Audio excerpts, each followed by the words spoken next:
You got a problem, you don't know what to do. Your dreams are strange, and you're seeing things too. The world is full of mystery. Life's more than you can see. You can ask Pomegranate. You can ask Pomegranate.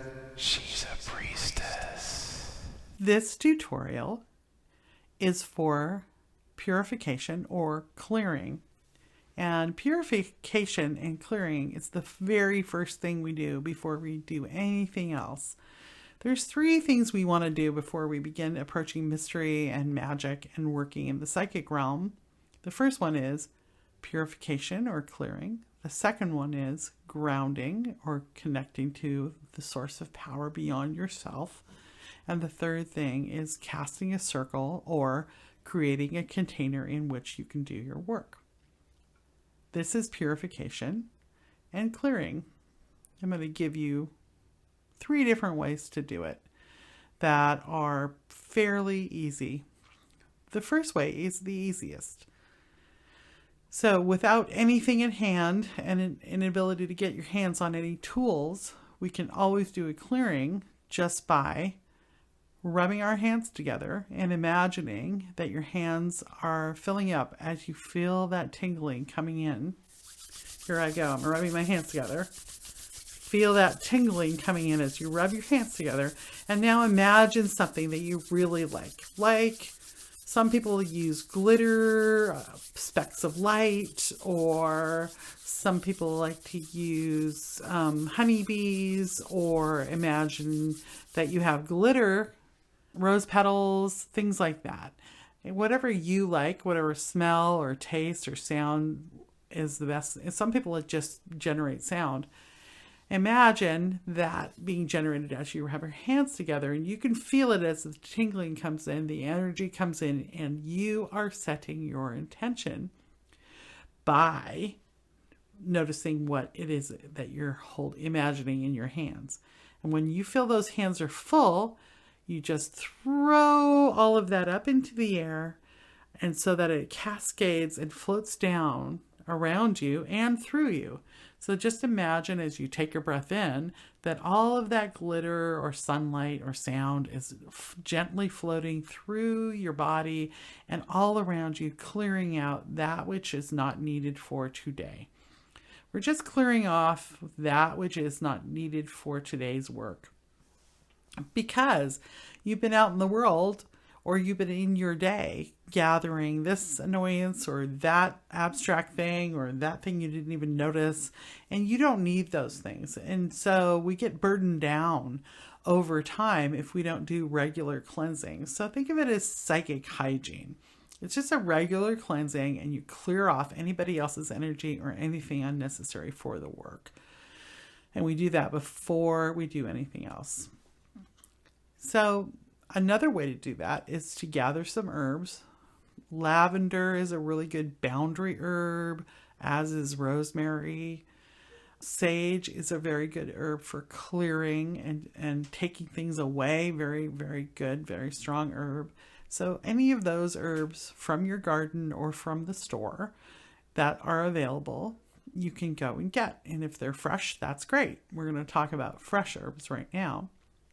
We want to avoid going into other people's gardens. We haven't asked permission, or wildcrafting sage from sacred lands. We want to avoid that. You know what? The culinary stuff is good and safe, and you can use that. And it's an incentive to grow one in a pot in your house or on your front step, if you can.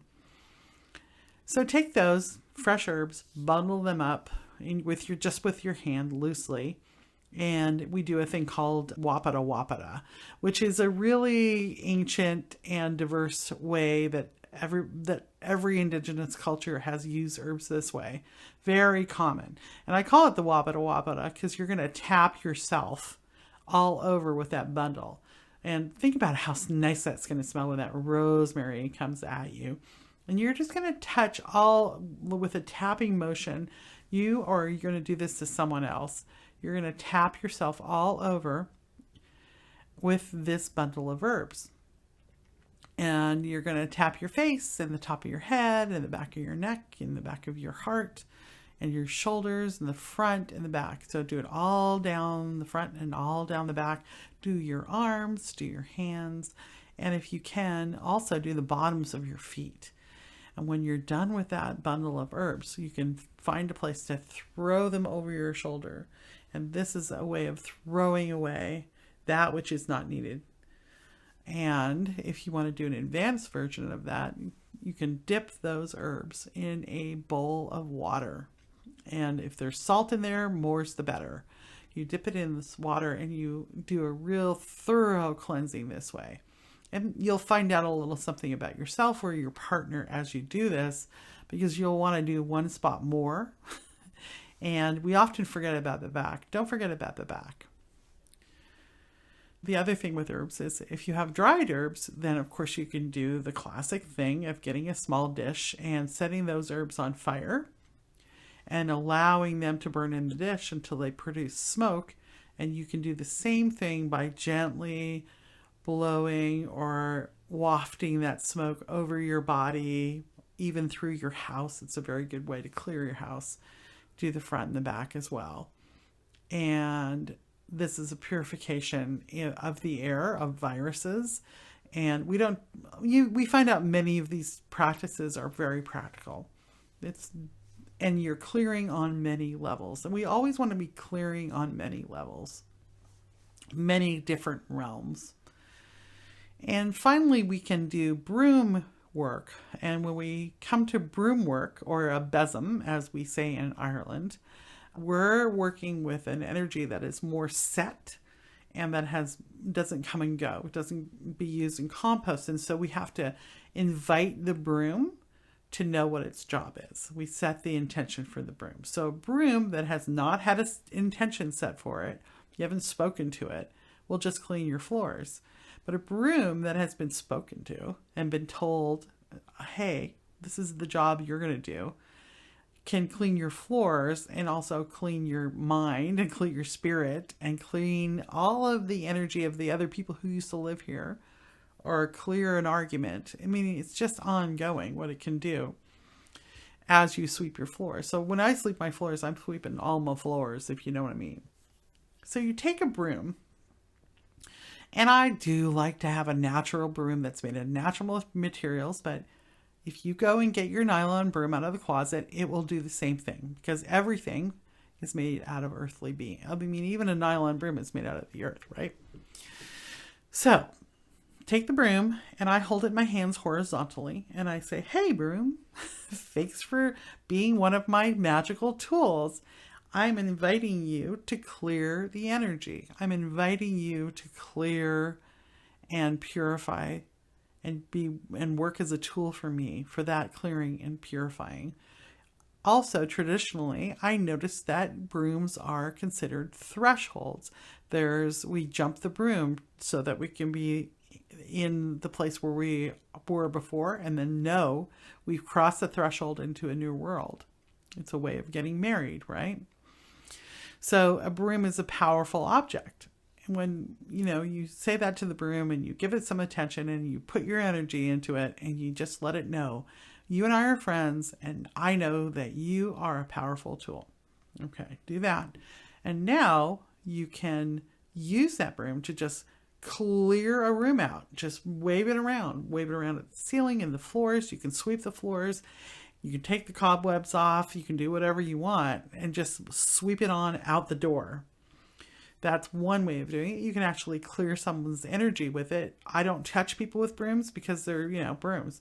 So I just sweep around them, above them and around their sides and around them. And that will often, and then sweep that out the door. I often will hang a broom over my front door, or a big bunch of dried herbs over my front door as a way to have a catcher. And what that does is just catches anything that's on anybody who comes into my house that is not kind or loving to my house. And it just clears them off of it. And you can take the broom that you blessed and just put it in the corner of the room, and just sitting in the corner of the room. My house is covered in brooms. It just clears the energy. It's just like having a kind of a spiritual air freshener around. So this is just basic stuff we always want to learn and just be doing kind of as a daily task of that self-purification. In the way that you brush your teeth, you want to do a purification. And it just takes a little minute to do. First thing is, easiest thing, rubbing the hands together until we've generated energy, throwing that up in the air and allowing that to move through us and go to the earth, taking away with it what we don't need. Next thing is fresh herbs, wapata all over the body, clearing and sweeping off all the energy. Adding salt water, more's the better. Next is using a broom by sanctifying it, blessing it, and then using that to clear things out, just as you would sweep a floor. Well, you're sweeping a floor, but you're sweeping the energy and allowing that to become a threshold object that clears things off. As you come home from work, you get cleared off. Or allowing it to stand in the room when you're not sweeping and just be clearing the energy as an ongoing basis. So that's purification or clearing. And please do use that one as much as you can on a daily basis. It's a really nice purification, and you'll feel life is freshened up from it. The next class is how to do grounding, in which I'll explain your auric egg and how to charge yourself up with energy beyond your own. After that, please go on to how to cast a circle. If you do those 3 classes, you're going to know all the basics you need to begin.